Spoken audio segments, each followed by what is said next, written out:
Welcome back to the channel guys. आज हम लोग बात करेंगे शेख हसीना का एक्स्ट्राडिशन लेके, जिसको लेके बांग्लादेश काफ़ी उतावला है और बांग्लादेश को अभी जो चाहिए कि शेख हसीना जो कि अभी इंडिया में है उनको जल्दी से बांग्लादेश में रिटर्न ले जाने के लिए बांग्लादेश कोशिश कर रहा है। तो ये हम लोग को सबको ही पता है कि बांग्लादेश में जो बीएनपी है या फिर बांग्लादेश के प्रेजेंट जो गवर्नमेंट, हर किसी का एक ही डिमांड है कि भाई शेख हसीना को जल्दी से हम लोग बांग्लादेश लौटाते हैं और उसके बाद उसके अगेंस्ट में जो केसेस है वो चलाते हैं और उसके बाद शेख हसीना को डेथ सेंटेंस प्रोवाइड किया जाए बांग्लादेश के जो जुडिशियरी सिस्टम है उसके द्वारा। तो ये सारा सिस्टम है, क्या ये पॉसिबल है, ये पॉसिबल है या नहीं है, ये सारा इन्फॉर्मेशन आज आपको मैं इसी वीडियो में दूंगा, तो पूरा वीडियो आप देखते रहिए। तो शुरू करते हैं प्रेजेंटली बांग्लादेश और इंडिया का जो लेटेस्ट कन्वर्सेशन है उसको लेके। कुछ दिन पहले ही मोहम्मद यूनिस जो कि बांग्लादेश के अभी इंटरिम मतलब एडवाइज़र है, जो कि लगभग पीएम के ही बराबर है बांग्लादेश के, तो वो हम लोग के जो पीएम है, पीएम नरेंद्र मोदी को फ़ोन किया था कि उनके साथ बात किया। तो at that conversation Narendra Modi ने अपना कंसर्न शो किया कि भाई हम लोग जो है, हम लोग बांग्लादेश के जो हिंदूज़ हैं उन लोग के ऊपर जो अत्याचार किया जा रहा है उनको लेके काफ़ी कंसर्न है और ये सब बंद किया जाना चाहिए। तो नरेंद्र मोदी जी ने अपने तरफ से पूरा क्लियरली बोल दिया। On the other side Mohammad Yunus जो थे वो बोले हाँ हम लोग इस पर काम कर रहे हैं, हम लोग इसमें जितना जल्दी हो सके कोई भी माइनॉरिटीज़ ग्रुप के ऊपर कोई अटैक ना हो, इसमें हम लोग ज़्यादा वर्कआउट करें और बहुत जल्दी ये प्रॉब्लम जो है रिजॉल्व हो जाएगा। ऑन द अदर साइड अगर हम लोग 15 अगस्त में जब नरेंद्र मोदी जी अपना भाषण दे रहे थे, तो उसी भाषण में नरेंद्र मोदी जी ने अपनी तरफ से जो बांग्लादेश के हिंदूज़ के ऊपर अटैक किया जा रहा है इसको लेकर कंसर्न शो किया था। इसी भाषण में नरेंद्र मोदी जी ये भी बोला था कि भाई बांग्लादेश में कोई भी गवर्नमेंट फॉर्म कर सकता है या फिर कोई भी आ सकता है या फिर कोई भी जा सकता है। On the other side Bangladesh के साथ जो इंडिया का रिलेशन है इतना सालों से, वो रिलेशन ऐसे ही रहेगा। तो ये सब सुनने के बाद आपको लग सकता है कि भाई मोदी गवर्नमेंट जो है वो बांग्लादेश का गवर्नमेंट के साथ एक अच्छा रिलेशन अभी मेंटेन कर रहा है। हो सकता है कि आगे जाके शेख हसीना जो है उनको बांग्लादेश रिटर्न भेज दिया जाए। अगर हम लोग बांग्लादेश के जो नया लीडर बना है उन लोगों का भाषण अभी सुने, तो हर किसी को शेख हसीना को बांग्लादेश में रिटर्न ले जाना है इंडिया से और उनके अगेंस्ट में केस रन करना है, फिर उनको डेथ सेंटेंस प्रोवाइड करना है बांग्लादेश में। तो ये मतलब कॉमन फैक्टर हो गया जो नया लीडर से हर किसी के तरफ से, हर कोई अपने तरफ से ट्वीट कर रहा है या फिर जो भाषणबाजी होता है। अगर आप बांग्लादेश नेशनल पार्टी मतलब जो खालिदा जिया का पार्टी है, तो खालिदा जिया का भी सेम डिमांड है कि भाई जल्दी से जो है आप लोग शेख हसीना को इंडिया से वापस लाओ और उसके बाद केस चलाओ और केस के बाद आप लोगों को एक डेथ सेंटेंस जो है वो प्रोवाइड किया जाए और शेख हसीना को ख़त्म करो। तो ये जो कॉन्सेप्ट है ये बांग्लादेश के जो नया लीडर्स है ये हर किसी में चल रहा है। On the other side Bangladesh के जो प्रेजेंट गवर्नमेंट है मतलब जो इंटरिम गवर्नमेंट है, इनके जो डिफैक्टो फॉरेन मिनिस्टर है तौहीद हुसैन, वो एक मीडिया हाउस को अपना इंटरव्यू दे रहे थे, जिसमें उन्होंने कहा कि शेख हसीना का जो एक्स्ट्राडिशन है इसको लेके हम लोग के जो मिनिस्ट्री है वो अभी इस पे काम कर रहा है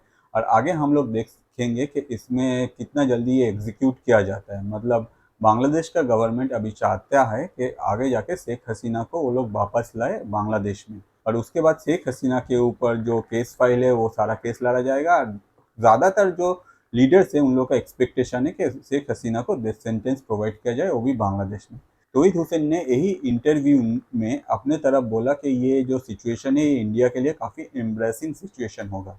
तो ये सब सुनने के बाद आपको लग ही सकता है कि भाई हम लोग शेख हसीना को क्यों रहने दिए हैं, ये तो बांग्लादेश का जो प्रॉब्लम है ये कम्प्लीटली उन लोग का अपना है, इसमें शेख हसीना क्यों इंडिया में आके रह रही है जिसकी वजह से इंडिया और बांग्लादेश का रिलेशन जो है ये ख़राब हो सकता है। अगर हम लोग देखें शेख हसीना जब बांग्लादेश से आई थी at that point of time, और वो एक्सपेक्ट कर रही थी यूके उनको असाइलम जो है वो प्रोवाइड कर दे, क्योंकि हम लोग इससे पहले भी देखे बहुत सारे इंडियंस है जो लोग इंडिया से बहुत सारा पैसा लेके भागा है, सबको यूके अपना कंट्री में रहने का परमिशन दे देता है। On the other side Sheikh Hasina का जो असाइलम वो मांग रही थी यूके के तरफ से, तो यूके गवर्नमेंट अपने तरफ से बोला कि भाई अगर आपको असाइलम चाहिए यूके में, at that point of time आपको यूके में रहने का ज़रूरत है। ऑन द अदर साइड आप अगर कोई बाहर कंट्री जैसे कि आप अभी इंडिया में हो, इंडिया में बैठ के आप ये मांग नहीं सकते हो, जिसके वजह से आपका ये जो असाइलम है ये कम्प्लीटली कैंसिल हो जाएगा, हम लोग आपको प्रोवाइड नहीं कर पाएंगे। हो सकता है कि यूके जो है इसके साथ यूएस का जो रिलेशन है काफ़ी अच्छा है और इसके वजह से यूके गवर्नमेंट ने ये स्टेप लिया, या फिर यूके में प्रेजेंटली हम लोग अगर देखें बहुत सारा प्रॉब्लम हो रहा है। आगे अगर शेख हसीना वहाँ जाती है तो हो सकता है कि ये प्रॉब्लम बढ़ जाए, ये सोचने के बाद भी यूके का जो गवर्नमेंट है वो स्टेप लिया। तो कम्प्लीटली डिपेंड करते हैं ये यूके के जो लॉज है या फिर वहाँ जो लॉ को हैंडल कर रहे हैं उन लोगों के ऊपर। तो तब से शेख हसीना जो है वो इंडिया में ही है। और प्रेजेंटली अगर हम लोग देखें इंडिया के ऊपर, हो सकता है कि आगे जाके बांग्लादेश अपने तरफ से प्रेशर क्रिएट करने का कोशिश करे कि भाई शेख हसीना जो है उनको आप लोग हम लोगों के कंट्री में वापस करो। तो इंडिया क्या करेगा, इंडिया क्या करेगा ये मैं आगे जाके बोलता हूँ। उससे पहले थोड़ा सा बांग्लादेश का सिचुएशन देख लेते हैं। प्रेजेंटली अगर हम लोग देखें बांग्लादेश में जो शेख हसीना थी और शेख हसीना का जो पार्टी के लीडर्स थे, उन लोगों के ऊपर different type of case file किया गया है। नॉट ओनली जो 2 स्टूडेंट का डेथ हुआ था, मतलब जिन लोगों को गोली मारा गया था उन लोगों को लेके, ऑन द अदर साइड ये टोटल प्रोटेस्ट में 300 का डेथ हुआ था। तो ये सारा केसेस जो है ये शेख हसीना के अगेंस्ट और उनके पार्टी के जो लीडर्स थे उन लोगों के ऊपर ये सारा केस डाला गया है। और उन लोगों में से बहुत कोई को ऑलरेडी अरेस्ट कर लिया गया है कि आगे जाके भाई कोर्ट में उन लोगों को ले जाया जाएगा। फिर जो वहाँ का बांग्लादेश का जो जुडिशियरी सिस्टम है वो सारा कुछ फॉलो किया जाएगा और फिर जाके राय आएगा कि उन लोगों के अगेंस्ट में क्या किया जाए। मगर अभी भी बांग्लादेश के जो इंटरिम गवर्नमेंट है या फिर जो बीएनपी के लीडर्स हैं उन लोगों को जो चाहिए वो है शेख हसीना को बांग्लादेश वापस ले जाना। तो अगर कोई कंट्री एक दूसरा कंट्री को बोल रहा है कि हम लोग को ये वापस दे दीजिए, ये जो बंदा है, और हम लोग यहाँ हम लोग के कंट्री में उसके अगेंस्ट में जो जुडिशियरी सिस्टम है उस तरह से हम लोग केस लड़ेंगे। जैसे कि हम लोग रिसेंटली देखे जो 26/11 का मास्टरमाइंड था उसको इंडिया वापस लाया जा रहा है। होपफुली आपने अगर ये वीडियो नहीं देखा तो मैं आपको रिक्वेस्ट करूंगा प्लीज़ चैनल में जाइए, उसमें आपको पता चल जाएगा एक्स्ट्राडिशन टीटी को इंडिया कैसे यूज़ कर रहा है, जिसके वजह से कैसे इंडियन गवर्नमेंट जो 26/11 का वन ऑफ द मास्टरमाइंड था उसको वापस इंडिया में लाया जाएगा, फिर जो जुडिशियरी सिस्टम है वो फॉलो किया जाएगा। तो बैक टू आवर टॉपिक, अगर हम लोग देखें इंडियन गवर्नमेंट के साथ डिफरेंट कंट्रीज़ का जो एक्स्ट्राडिशन टीटी है ये साइन किया हुआ है और हर ट्रीटी में एक अलग अलग रूल्स या फिर रेगुलेशन है।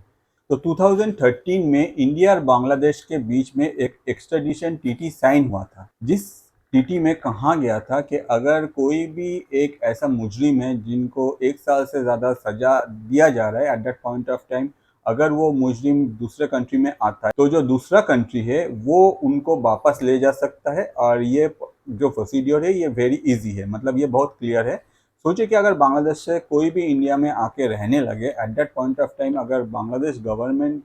के अनुसार उस पे 1 साल से ज़्यादा कोई सज़ा है तो वो बांग्लादेश आके इंडिया को बोल ही सकते हैं कि भाई हम लोग का ये जो सिटीज़न है ये यहाँ के रह रहा है इंडिया में, आप लोग इसको वापस करो। तो अकॉर्डिंग टू दिस ट्रीटी जो कि 2013 में साइन हुआ था इंडिया और बांग्लादेश के बीच में, हम लोगों को चाहिए शेख हसीना को बांग्लादेश में लौटा देना अगर बांग्लादेश गवर्नमेंट ये चाहता है तो। मगर उसके बाद क्या हुआ, 2014 में हम लोग देखे कि जो ये एनडीए गवर्नमेंट है, मतलब जो बीजेपी और जो अलायंसेस है उन लोग का जो गवर्नमेंट है वो इंडिया में आया और 2016 में जाके इसमें एक अमेंडमेंट लाया गया और इस अमेंडमेंट में ऐड किया गया कि अगर कोई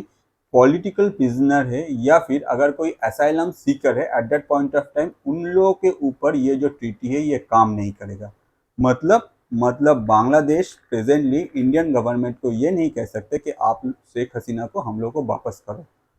ये जो ट्रीटी है ये ट्रीटी यही शो करता है कि बांग्लादेश अपने तरफ से शेख हसीना को वापस नहीं मांग सकता है। On the other side Indian government के पास एज पर द ट्रीटी ये कम्प्लीटली ऑथोरिटी है कि इंडियन गवर्नमेंट बांग्लादेश को बोल सकता है कि शेख हसीना जितना दिन चाहे वो इंडिया में रह सकती है, आप लोग उनका जो कस्टडी है वो क्लेम नहीं कर सकते। तो इससे क्या क्लियर होता है, तो इससे यही क्लियर हो जाता है कि आगे जाके बांग्लादेश कुछ भी कोशिश कर ले। बहुत सारे लीडर्स जो बयानबाजी कर रहे हैं बांग्लादेश में, जैसे कि हम लोग देखे खालिदा जिया बोल रहे कि उनको इंडिया से वापस लाओ, उसके बाद उन लोगों के अगेंस्ट में केस चलेगा, फिर उनको डेथ सेंटेंस प्रोवाइड किया जाए, तो ये सब बयानबाजी बेकार है। प्रेजेंटली बांग्लादेश में बहुत सारा बीएनपी के लीडर्स है जिन लोगों को ये बात पता है, मगर वो लोग अपने तरफ से मीडिया में आके ये बात बोल नहीं रहे, या फिर हो सकता है कि वो लोग बोल रहे हैं मगर बांग्लादेश मीडिया उसको उनको पब्लिश नहीं कर रहे, या फिर ऐसा कुछ भी हो सकता है क्योंकि गवर्नमेंट जो है इंटरिम गवर्नमेंट है। अभी गवर्नमेंट अपने तरफ से क्या